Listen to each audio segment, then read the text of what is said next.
So what we're seeing right now is massive numbers of African Americans in the streets because they've had enough of systemic racism and other inequality. We also see in a lot of cases some white Americans out in the streets with them, lending support to that disruption, trying to disrupt these systems. What we don't see is the disruption to white America that I think we need to see in order for change to happen. I think we need white America to feel disrupted by systemic racism. And I think we need white America to feel disrupted by the things that are happening in order for change to actually take place. How do we get to that point? Well, thanks, Steve. I think that what you see is a combination of dynamics at work here. On the one hand, you see a diversity of protesters, young whites, blacks, Asians, Latinos, Hispanic, and that's good.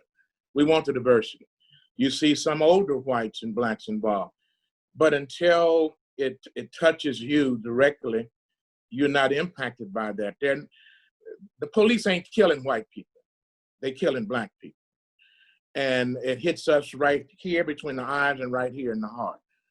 I think legitimately there are many whites who feel that, but their lives have not been disrupted to the degree that you talked about. I also think that when it comes to property and things of that nature, because they are so predominant in the business and entrepreneur area, that does affect them. Bottom line is money. America is a capitalist society. We run on that. I'm not advocating that people tear up things. And I'll tell you this, Stephen, since you raised that issue. I was at the White House during the Obama administration, and we had a ministerial clergy meeting, and it was about the needs for urban America and the development of business and et cetera. And when the meeting was over, I went outside the room with one of my colleagues, and I said, you know, what you think of the meeting? He said, it was a good meeting, Wendell, but I'll tell you, until Black people start tearing up some stuff and it affects folk directly, they not gonna hear it. He said, now I would not say that publicly to anybody, but I'm saying it to you because you somebody that can deal with this. I understand. So on the one hand, Stephen, you're not advocating violence. No. You don't want people to do that. It does impact. Remember in '67, after the rebellion, what was formed? New Detroit. Right. In '68, after Dr. King was assassinated, tragically, what happened? Fair housing laws, the voting rights, all the stuff that he fought and died for was now beginning to become implemented. Lyndon Johnson sent a letter to a joint session of Congress and said, now that we've had this tragedy, he used that situation to move legislation. I ain't mad at him for that because that was a part of what Dr. King lived for and ultimately was sacrificed for. But he moved it because of the historic moment. I think it's a historic moment. The fact that we were able to bring these CEOs today in the city of Detroit.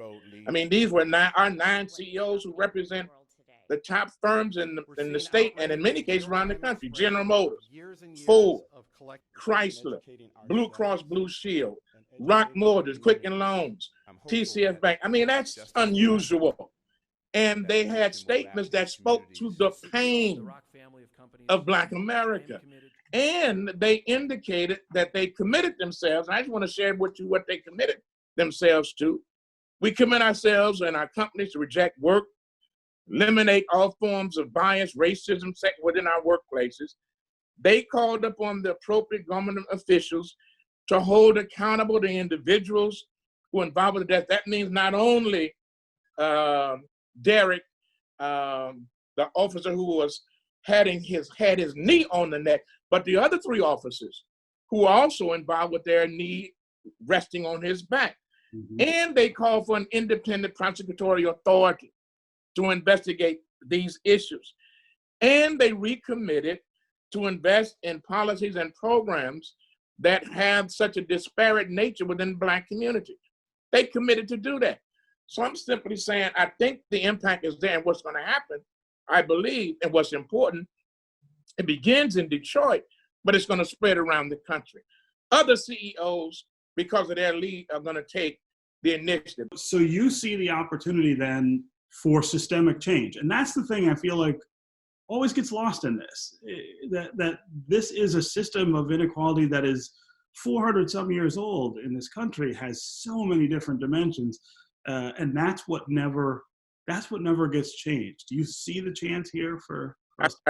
I see a change, excuse me, and I see the opportunity for it to occur.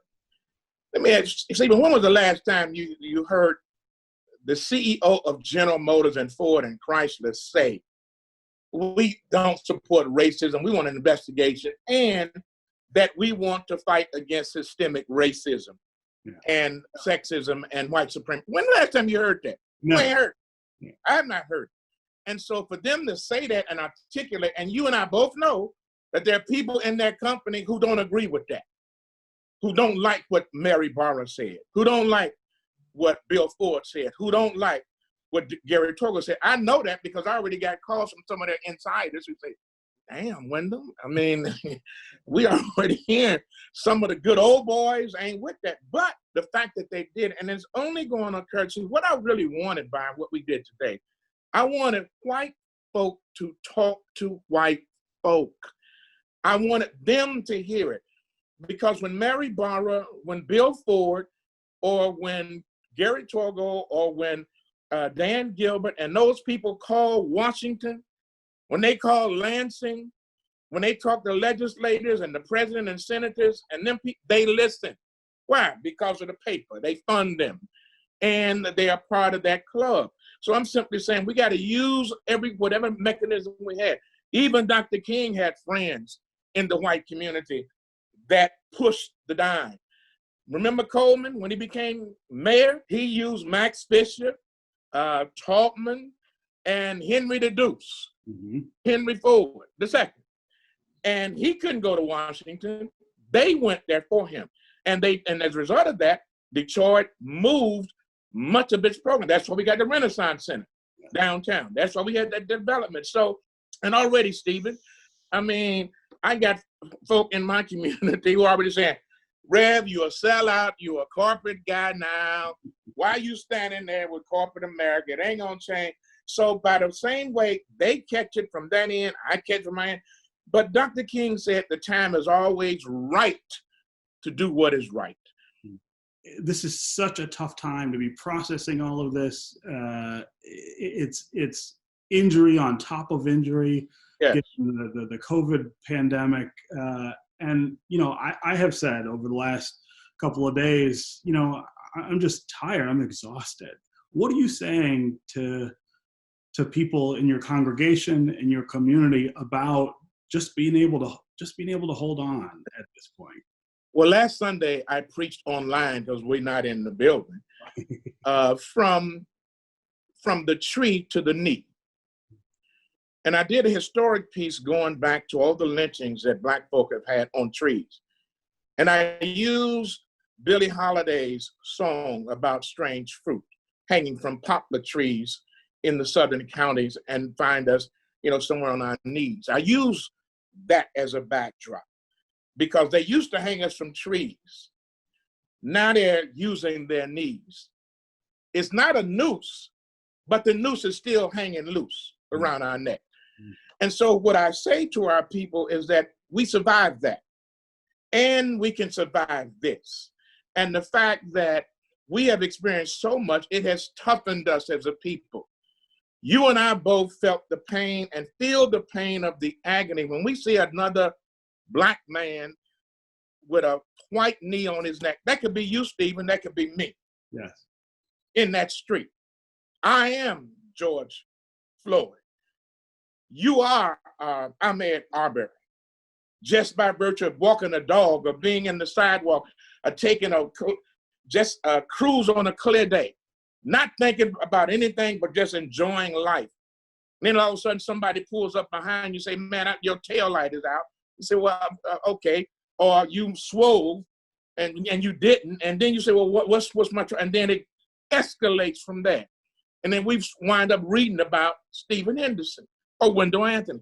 I'm saying we should not have to live like that. So I still say to my congregation, and I say to young people, channel your energy, not only into protesting on the street, but protesting in the voting booth.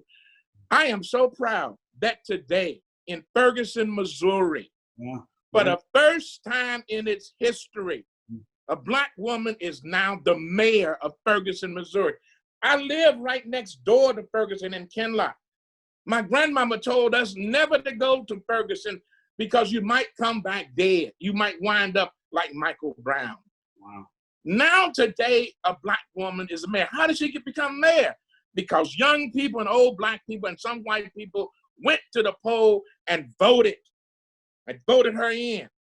Now they got some change. We got a president that uses the Bible to justify his sacrilegious activity.